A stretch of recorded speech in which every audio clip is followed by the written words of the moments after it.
about that interesting later. points you've just made. Number one, you're saying that countries like India, whose growth rate is far exceeding a lot of European countries, need to just calm down and understand how things are moving. The other thing you say is that organizations like probably G7 are losing their relevance, and what do I do there if they don't want to talk to me? But the third thing also you mentioned is BRICS. Now my question to you, sir, is there a new world order falling in place? Because you're not going to G7, but you just visited China and you're about to visit India. Russia, India, China, BRICS, SCO, Global South. What do you see as the new power center in the multipolar world? Вы спросили, меняется ли мир? You asked whether the world is changing and a new order is forming. The world changes constantly, everything flows, Kunkta fluent. The pace of change varies, but the world always evolves.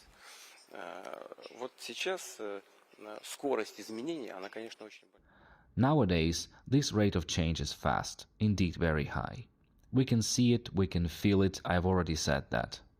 And primarily, we're witnessing the global economic processes unfolding. These processes aren't linked to events in Ukraine or other hotspots, they're just happening generally. We could talk about this for hours, and I'd be happy to discuss it with you, but our viewers might grow tired from such discussions. Ваши зрители, они будут утомлены нашими рассуждениями на этот счет. Факт остается фактом. Формируются новые центры. One fact remains, however. New centers of growth are emerging of rapid, strong growth. These include countries of the Global South, notably South Asia, India, and Indonesia, which has nearly 300 million people and is rising quickly. Of course, it's not 1.5 billion people living there, like in India, but still, these are very rapidly developing countries. Let me say it again. Africa is already advancing swiftly and will accelerate even more. With its young population, these countries would be our future. They'll strive toward higher living standards, which is inevitable. Более высокого уровня жизни. Вот это просто неизбежно. Темпы изменения в мировой экономике будут только нарастать. In the future, rates of change in the global economy will continue to accelerate steadily and significantly. By the way, we often hear that Russia recently recalibrated its relationship with the Global South and Asia. That's not true, because we've been doing so since the early 2000s. This picture that we wanted to show the President, because President, sir, this picture actually ruffled a lot of feathers across the world. The Russia and the Vladimir China. Putin, Xi Jinping, and Narendra Modi. 3 nation heads together. And people were going all over social media and America. But even if we look at that picture, President Sir, how do you have these alternative blocs and how can they become a real force if there are fundamental unresolved issues between key member states in that bloc?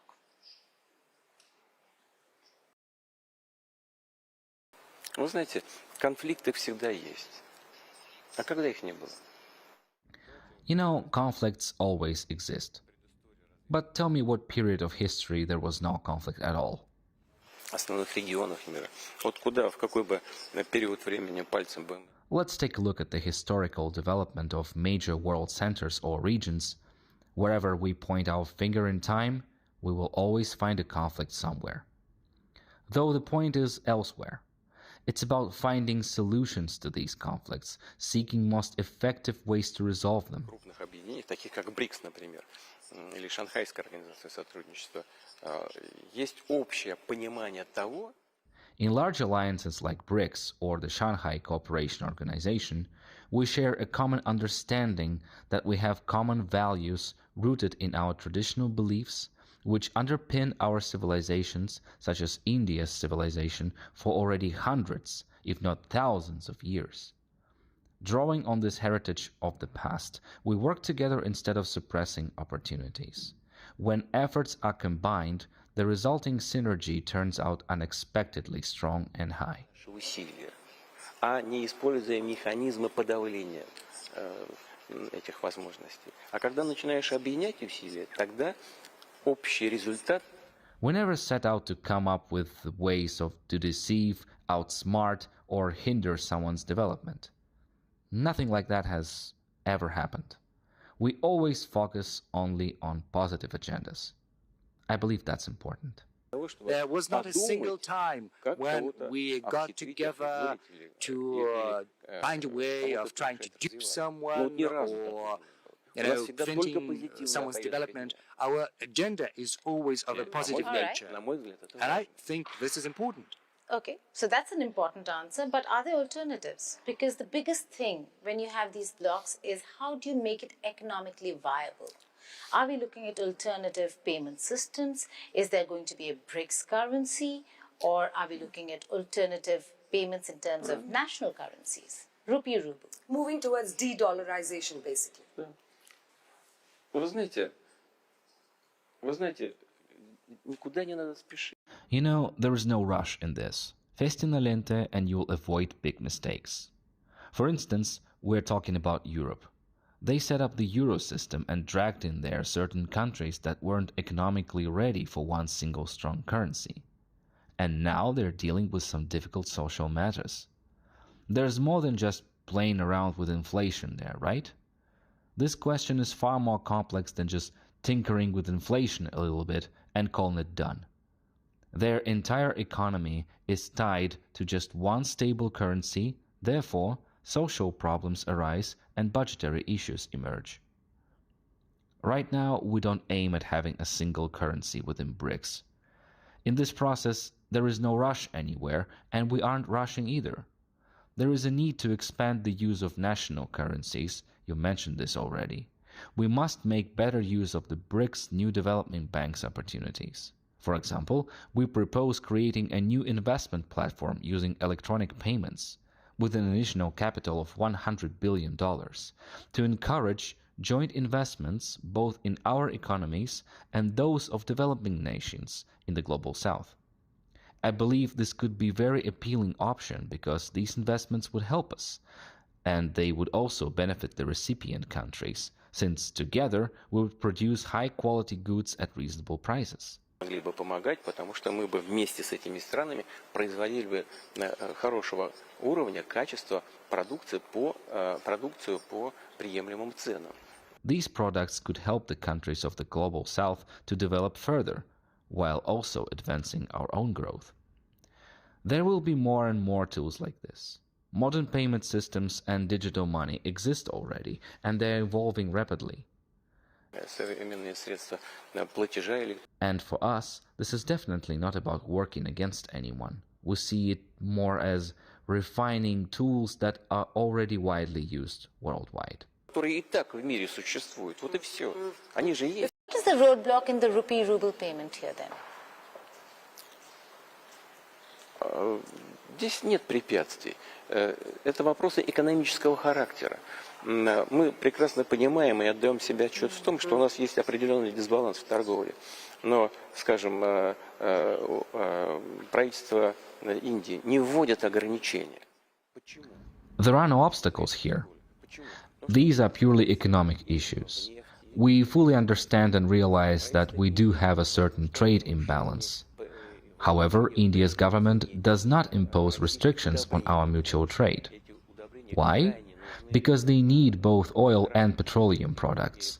The Indian government needs to expand its purchases of Russian fertilizers because these are crucial for Indian farmers. And Prime Minister Modi constantly raises this issue.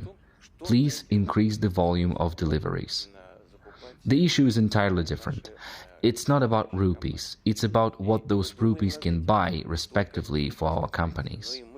We're also thinking about this, not only the Indian government, but we also do. And we agree that this disparity must be addressed, but not through bans, rather by finding areas beneficial for both sides. Therefore, during my visit and at our initiative, there will be an exhibition showcasing our importers from India. I want to share with you something completely candidly. This was my direct instruction to the government of Russia, which is to consider what else we could purchase from India. We're considering this matter together, including from the perspective of the Russian Federation. Дополнительно могли бы закупать в Индии. Мы думаем над этим, причем с обеих сторон, в том числе и со стороны Российской Федерации. That's an incredible move if it goes forward. My next question to you, sir, before we move to other issues, is how do you balance, I'm going to ask that directly, how do you balance India and China? Because it is very clear that you're keen on good relations with both these countries. How do you balance them? Seeing some tensions between us. Нам об этом хорошо известно. We know this very well. India and China are our closest friends. We treasure that relationship deeply, and I do not believe we have the right to interfere in your bilateral relations. But I know that both Prime Minister Modi and President Xi Jinping are committed to finding solutions to all issues, even to the most complex interstate problems. I know about it because both Prime Minister Modi and President Xi Jinping see that some specific tension is rising, and they both try to find solutions to these issues, exerting maximum effort. I know this well, and I can see it clearly. And the key reason why they would succeed would be their wisdom, which we appreciate immensely. At the same time, Russia does not feel entitled to intervene, because these are your bilateral affairs. И мы этому очень рады, но не считаем себя вправе как-то туда вмешиваться. Это двусторонние отношения. The next important issue with regard to India, sir, is terrorism.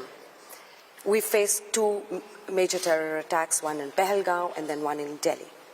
My question to you is that we see a dual ideology on terror in the world from different countries. What is the solution in your eyes? Because Russia has also faced terrorism. India faces it. What, in your eyes, is the solution to your terrorist, my freedom fighter ideology? Все очень просто. Значит, терроризм. It's very simple. To achieve freedom, we must use lawful means only. Any actions involving criminal methods or those harming people cannot be supported. This has been decided long ago. As you have correctly noted, Russia has repeatedly faced acts of extreme terrorism throughout its recent history. In these matters, India is our full ally, and we completely support India's fight against terrorism. Жесточайших актов террора. И здесь с Индией мы полные союзники и целиком и полностью поддерживаем Индию в борьбе с терроризмом. Right. Okay. But there's another country in the neighborhood, very important to Russia, important to India, Afghanistan.